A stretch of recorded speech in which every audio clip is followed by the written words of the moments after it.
Welcome to The Explainer. We're here to give you the lens you need to really understand the market's most important signals.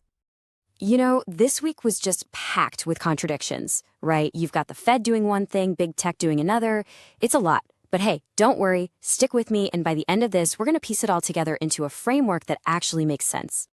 All right, let's jump right in with our first big signal. What's going on with the Federal Reserve? They gave us a rate cut everyone saw coming, but then came the surprise.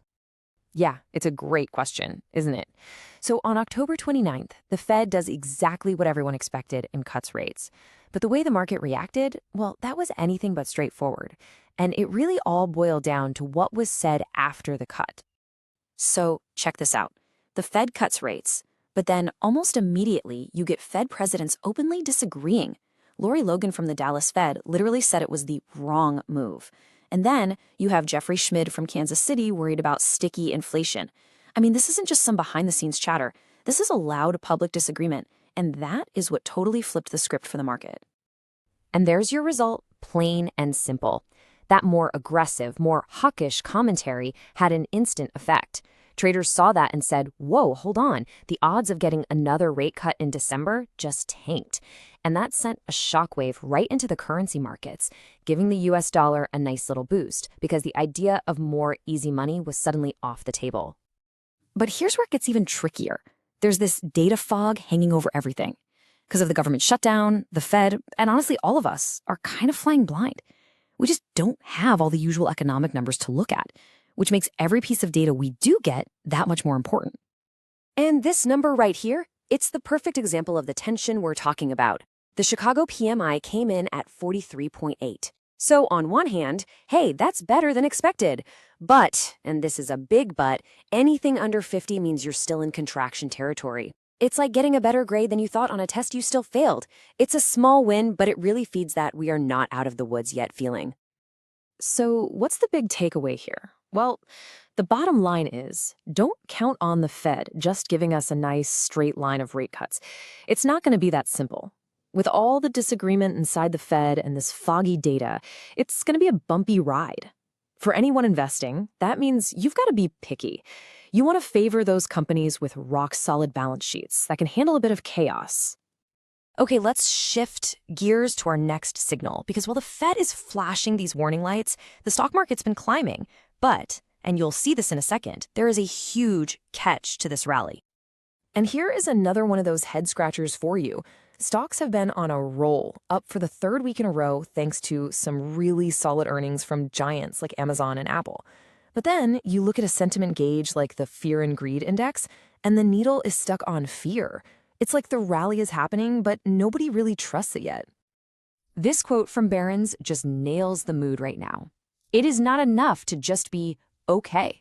It's not enough to just meet expectations. The market has absolutely zero patience for that. If your earnings report doesn't totally sparkle, you're getting punished. Period. So what does that mean for you? It means the bar is incredibly high right now. The smart money is flowing to companies that deliver clean, no questions asked earnings beats. And just as important, they're giving super clear guidance on what's coming next. In this kind of unforgiving market, only the absolute best are getting rewarded. All right, on to signal number 3. And this one is all about the engine of this market, big tech. There is a huge debate brewing around these companies and their massive bet on AI. I mean, if you listen to any of the big tech earnings calls, one thing was crystal clear.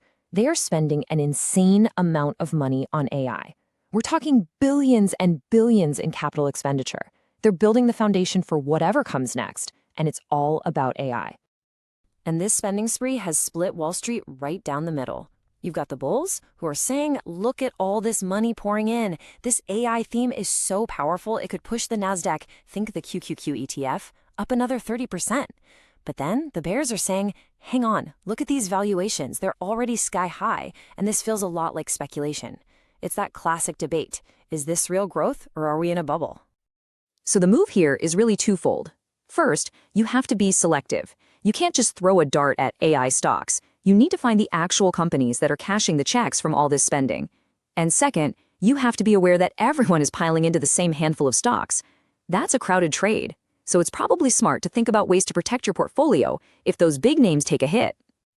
Okay, for our last section, let's zoom out a bit. We're going to look at some of the bigger, long-term shifts happening under the surface, and also the short-term risks that could pop up at any minute. So this is a really interesting long-term story that just broke. There's going to be a Texas stock exchange. And this is no joke. It's backed by huge players like a unit of JP Morgan, and they've already raised over $250 million bucks. Now, this is a slow burn. They're not launching until 2026, but this is a serious challenger to the New York Stock Exchange and the Nasdaq. It could totally reshape how markets work down the road. But that's a story for the future. Right now, today, the market is way more focused on things like geopolitical headlines. And the big one is the super fragile, temporary truce between the US and China. Any headline, any tweet about that relationship could move the entire market in a heartbeat. So, we've taken in all these different conflicting signals. What does it all mean for the week ahead? Let's boil it down to a few key things you should definitely be watching.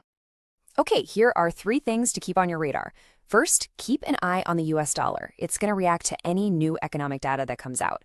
Second, watch how the market treats earnings reports. Does it keep punishing any company that isn't absolutely perfect? And third, dig a little deeper on that AI theme.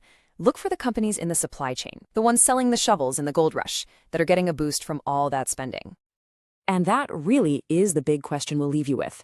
In this kind of environment where the market demands perfection, you have to ask yourself, is the only real strategy left to just focus relentlessly on high-quality companies that are executing flawlessly? It's definitely something to think about as you navigate the weeks ahead.